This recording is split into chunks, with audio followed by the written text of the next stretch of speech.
මාව ගාලා දැන් මගේ ගෙවෙන්න දෙයක් නෑ බං. තොල් දෙකේ ගානවා මදිවට කම්මුලෙත් ගානවා.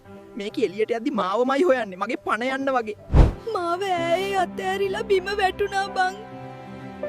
දැන් මම කෑලි වලට කුඩු වෙලා ඉන්නේ. ඒත් මේකි මාව විසි කරන්නේ නෑ. සර්ජිකල් ස්පිරිට් දාලා ආයෙ අලවන්න හදනවා. මට යන්න දීපන්කෝ. උග්‍රට මොනවද බං? මම ඉන්නේ පට්ට ස්ට්‍රෙස් එකක. මගේ පොඩි වැරද්දක් ඇති මේකිගේ මූණ පැණ්ඩ කෙනෙක් වගේ වෙන්න. ඒකි කණ්ණාඩිය ඉස්සරහා ඉඳන් ඇස් පියාගෙන වෙවුලන හැටි. උඹලගේ දුකද දුක. මේකි හැමදාම මාව අරන් මූණට පට ගාලා ගහනවා බං. හොදන්නෙත් නෑ මගේ ඇඟම රිදෙනවා මාව දවසක ඉරෙයි. මම මේ ඇඳ යට හොඳන් කතා කරන්නේ. ඇය ගෙනාපු පැකට් එකේ හිටපු මගේ යාළුවා 50 දෙනාමත් දන් අතුරුදහන්. මාවත් කවදා හරි මේකිගේ කොණ්ඩෙට ගහලා අමතක කරයි. උඹලා ඔය මොනවා කිව්වත් වැඩක් නෑ. හැමදාම රැට මම ඇවිත් උඹලා ඔක්කොම මූණෙන් හොදලා යවනවා. මම තමයි මෙතන බොස්. මට විතරයි මේකගේ ඇත්ත මූණ පේන්නේ. වීඩියෝ එක හොඳයි නම් ලයික් කරන්න. ඊළඟ වීඩියෝ එකේ මොනවද ඕනේ කියලා පහලින් කමෙන්ට් කරන්න.